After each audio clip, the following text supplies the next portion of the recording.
नमस्कार दोस्तों, स्वागत है आपका YouTube चैनल भगवान लोक में। अगर आप भगवान के बीच विश्वास रखते हैं तो चैनल सब्सक्राइब कर लो और वीडियो लाइक कर दो। श्री कृष्ण का कहना है कि जो भाग्य में है वह कहीं से भी भाग कर आएगा और जो भाग्य में नहीं है वह आकर भी भाग जाएगा। फिर चिंता किस बात की, आप सिर्फ कर्म करते रहें, फल की चिंता ना करें। संपूर्ण भगवत गीता के 201 अनमोल विचार। भगवत गीता में सनातन धर्म की नीतियों का स्पष्ट वर्णन है। गीता में 18 अध्याय और 700 श्लोक हैं। इसी ज्ञान रूपी महासागर की कुछ बूंदें अनमोल विचार के रूप में यहाँ प्रस्तुत की गई हैं। नमस्कार मित्रों, आप भगवान श्री कृष्ण का भक्त है तो कमेंट में जरूर लिखिएगा जय श्री कृष्णा। श्रीमद् भगवद गीता हिंदुओं का प्रमुख धर्म ग्रंथ है। इसमें भगवान श्री कृष्ण के द्वारा अर्जुन को दिए गए धर्म और कर्म से संबंधित उपदेश हैं। इसमें लोगों को सही दिशा में मार्गदर्शन करती है और उन्हें गलत रास्ते में जाने से रोकती है। भगवान श्री कृष्ण ने महाभारत के युद्ध के समय अपने शिष्य अर्जुन को उपदेश दिए थे। इन उपदेशों को गीता सार के नाम से भी जाना जाता है। आज के समय में भी भगवत गीता के अनमोल वचन मनुष्य के लिए पथ प्रदर्शक ही सिद्ध होते हैं। आपको इनको अवश्य पढ़ना चाहिए, साथ ही आपको अपने जीवन में भी अपनाना चाहिए। इसके साथ ही यह माना जाता है कि भागवत गीता के ऐसे विचारों को जो भी अपने जीवन में अमल कर लेता है उसे अपने जीवन मृत्यु के चक्र से मुक्ति मिल जाती है, साथ ही जीवन में सफलता दिलावाने में मदद करते हैं। हर व्यक्ति को गीता के उपदेशों को गहराई को समझने की जरूरत है, तभी वो अपनी जिंदगी में सफलता हासिल कर सकते हैं। सुख और दुख का आना जाना सर्दी और गर्मी की ऋतु के आने जाने के समान है। यह सब इंद्रिय बोध से उत्पन्न होते हैं। मनुष्य को अविचल भाव से इन सब को सहन करना सीखना चाहिए। गीता के एक श्लोक में श्री कृष्ण ने मानव शरीर को अस्थायी बताया है और आत्मा को स्थायी, जिससे तात्पर्य है कि हमें किसी भी शख्स की पहचान उसके रूप और शरीर से नहीं बल्कि उसके भीतरी मन से करनी चाहिए। गीता ऐसे प्रेरणादायक संदेशों का महासागर है जो जीवन से निराश मनुष्य को आशाओं से भर देती है। ठीक उसी प्रकार जिस प्रकार भगवान श्री कृष्ण ने अर्जुन की निराशाओं को दूर किया और उसे युद्ध लड़ने के लिए प्रेरित किया। जातस्य हि ध्रुवो मृत्युर्ध्रुवं जन्म मृतस्य च तस्मात् परिहार्यर्थे न त्वं शोचितुमर्हसि। अर्थात जन्म लेने वाले की मृत्यु निश्चित है और मरने वाले का जन्म निश्चित है, इसलिए जो अटल है अपरिहार्य है उसके विषय में तुमको शोक नहीं करना चाहिए। गीता के अनुसार समस्याएं व्यक्ति को भले अकेला कर देती हैं, लेकिन उस समय ही व्यक्ति को पता चलता है कि कौन उसके साथ है और कौन नहीं। जीवन में कभी निराश नहीं होना चाहिए, क्योंकि कमजोर आपका वक्त है, आप नहीं। हे अर्जुन, क्रोध से भ्रम पैदा होता है, भ्रम से बुद्धि व्यग्र होती है। जब बुद्धि व्यग्र होती है तब तर्क नष्ट हो जाता है, तब व्यक्ति का पतन हो जाता है। फल की अभिलाषा छोड़कर कर्म करने वाला पुरुष ही अपने जीवन को सफल बनाता है। श्री कृष्ण कहते हैं कि केवल पैसों से आदमी धनवान नहीं होता, असली धनवान वो है जिसके पास अच्छी सोच, मधुर व्यवहार और सुंदर विचार होते हैं। मनुष्य अपने विश्वास से निर्मित होता है, जैसा वह विश्वास करता है वैसा ही वह बन जाता है। गीता के अनुसार नरक के 3 द्वार होते हैं, वासना, क्रोध और लालच। श्री कृष्ण कहते हैं शरीर नश्वर है पर आत्मा अमर है। यह तथ्य जानने पर भी व्यक्ति अपने इस नश्वर शरीर पर घमंड करता है, जो कि बेकार है। शरीर पर घमंड करने की बजाय मनुष्य को सत्य स्वीकार करना चाहिए। हे अर्जुन, मन अशांत है और इसे नियंत्रित करना कठिन है, लेकिन अभ्यास से इसे वश में किया जा सकता है। मेरा तेरा, छोटा बड़ा, अपना पराया अपने मन से हटा दो, फिर सब तुम्हारा है और तुम सबके हो। युक्ताहार विहारस्य युक्त चेष्टस्य कर्मसु युक्त स्वप्नावबोधस्य योगो भवति दुःखः। भावार्थ, जो खाने, सोने, आमोद प्रमोद तथा काम करने की आदतों में नियमित रहता है वह योगाभ्यास द्वारा समस्त भौतिक क्लेशों को नष्ट कर सकता है। जो हुआ अच्छा हुआ, जो हो रहा है वह अच्छा हो रहा है और जो होगा वह भी अच्छा होगा। मैं सभी प्राणियों को एक समान रूप से देखता हूँ। मेरे लिए ना कोई कम प्रिय है ना ही ज्यादा, लेकिन जो मनुष्य मेरी प्रेम पूर्वक आराधना करते हैं वो मेरे भीतर रहते हैं और मैं उनके जीवन में आता हूँ। धरती पर जिस प्रकार मौसम बदलते रहते हैं उसी प्रकार व्यक्ति के जीवन में भी सुख दुख आते जाते रहते हैं। जीवन न तो भविष्य में है न अतीत में है, जीवन तो बस इस पल वर्तमान में है। कोई भी व्यक्ति जो चाहे वह बन सकता है, यदि वह व्यक्ति एक विश्वास के साथ इच्छित वस्तु पर लगातार चिंतन करे। जो लोग अपने मन को नियंत्रित नहीं करते हैं, उनके लिए वह शत्रु के समान काम करता है। सदैव संदेह करने वाले व्यक्ति के लिए प्रसन्नता न इस लोक में है और न ही परलोक में।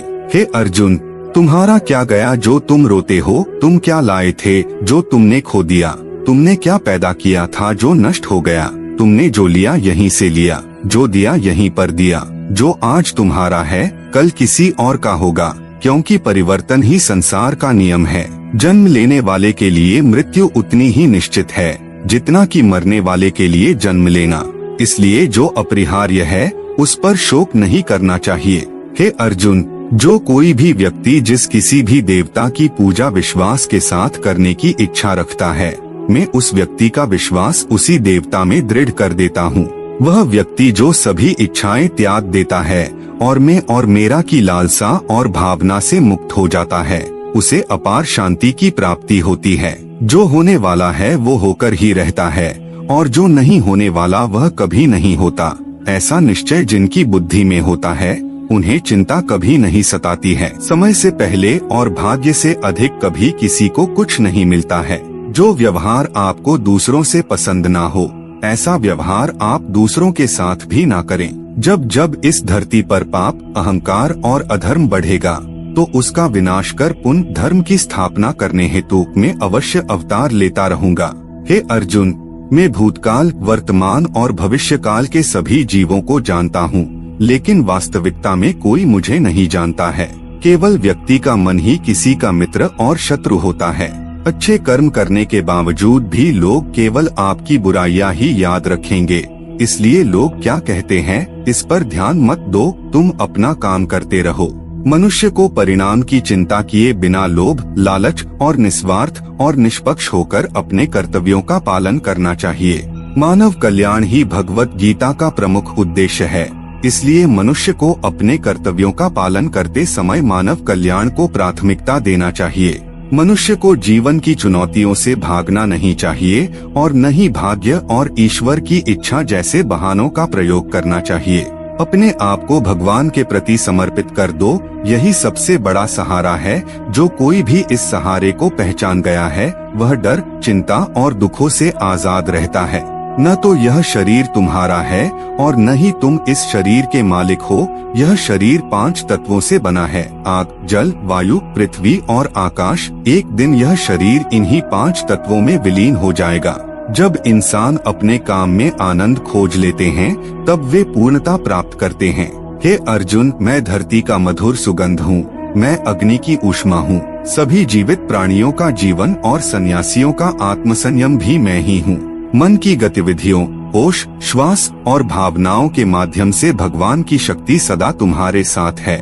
जिस प्रकार अग्नि स्वर्ण को परखती है, उसी प्रकार संकट वीर पुरुषों को। यह सृष्टि कर्म क्षेत्र है, बिना कर्म किए यहाँ कुछ भी हासिल नहीं हो सकता। जो दान बिना सत्कार के कुपात्र को दिया जाता है, वह तमस दान कहलाता है। जो मनुष्य जिस प्रकार से ईश्वर का स्मरण करता है, उसी के अनुसार ईश्वर उसे फल देते हैं। कंस ने श्री कृष्ण को सदैव मृत्यु के लिए स्मरण किया, तो श्री कृष्ण ने भी कंस को मृत्यु प्रदान की। आथ परमात्मा को उसी रूप में स्मरण करना चाहिए जिस रूप में मानव उन्हें पाना चाहता है। आत्मज्ञान की तलवार से अपने हृदय से अज्ञान के संदेह को काटकर अलग कर दो। उठो, अनुशासित रहो। सफलता जिस ताले में बंद रहती है, वह 2 चाबियों से खुलती है। एक कठिन परिश्रम और दूसरा दृढ़ संकल्प। जिस तरह प्रकाश की ज्योति अंधेरे में चमकती है, ठीक उसी प्रकार सत्य भी चमकता है। इसलिए हमेशा सत्य की राह पर चलना चाहिए। अपने परम भक्तों, जो हमेशा मेरा स्मरण या एक चित्त मन से मेरा पूजन करते हैं, मैं व्यक्तिगत रूप से उनके कल्याण का उत्तरदायित्व लेता हूँ। मनुष्य को अपने कर्मों के संभावित परिणामों से प्राप्त होने वाली विजय या पराजय, लाभ या हानि, प्रसन्नता या दुख इत्यादि के बारे में सोचकर चिंता से ग्रसित नहीं होना चाहिए। श्रेष्ठ पुरुष को सदैव अपने पद और गरिमा के अनुरूप कार्य करने चाहिए। क्योंकि श्रेष्ठ पुरुष जैसा व्यवहार करेंगे तो इन्हीं आदर्शों के अनुरूप सामान्य पुरुष भी वैसा ही व्यवहार करेंगे। जिसने मन को जीत लिया है उसने पहले ही परमात्मा को प्राप्त कर लिया है, क्योंकि उसने शांति प्राप्त कर ली है। ऐसे मनुष्य के लिए सुख दुख, सर्दी गर्मी और मान अपमान एक से है। मनुष्य का मन इंद्रियों के चक्रव्यूह के कारण भ्रमित रहता है, जो वासना, लालच, आलस्य जैसी बुरी आदतों से ग्रसित हो जाता है। इसलिए मनुष्य का अपने मन एवं आत्मा पर पूर्ण नियंत्रण होना चाहिए। नैन छिन्दन्ति शस्त्राणि नैन दहति पावकः न चैन क्लेद्यन्त्यापो न शोष्यति मारुतः। भावार्थ, आत्मा को शस्त्र काट नहीं सकते और न अग्नि इसे जला सकती है, जल इसे गीला नहीं कर सकता और वायु इसे सुखा नहीं सकती। न जायते म्रियते वा कदाचिन्ना यह भूत्वा भविता वा न भूयः। अजो नित्यः शाश्वतोऽयं पुराणो न हन्यते हन्यमाने शरीरे। भावार्थ, आत्मा किसी काल में भी न जन्मता है और न मरता है और न यह एक बार होकर फिर अभाव रूप होने वाला है। आत्मा अजन्मा, नित्य, शाश्वत और पुरातन है। शरीर के नाश होने पर भी इसका नाश नहीं होता। जो सरलता से मिलता रहे उसका महत्व नहीं रह जाता। अक्सर खो देने के बाद समय, व्यक्ति और संबंध के मूल्य का आभास होता है। देहिनोस्मिन् यथा देहे कौमारं यौवन जरा तथा देहांतर प्राप्तिर्धीरस्तत्र न मुह्यति। भावार्थ, जैसे इस देह में देही जीवात्मा की कुमार, युवा और वृद्धावस्था होती है, वैसे ही उसको अन्य शरीर की प्राप्ति होती है। धीर पुरुष इसमें मोहित नहीं होता है। असंशय महाबाहो मनो दुर्निग्रहे चलम अभ्यासेन तु कौन्तेय वैराग्येन च गृह्यते। भावार्थ, हे महाबाहो, निसंदेह मन चंचल और कठिनता से वश में होने वाला है, परंतु हे कुंती पुत्र, उसे अभ्यास और वैराग्य के द्वारा वश में किया जा सकता है। गीता में श्री कृष्ण कहते हैं कि समझदार मनुष्य तब संबंध निभाना बंद कर देता है जब उसके आत्मसम्मान को कहीं न कहीं ठेस पहुंचती है।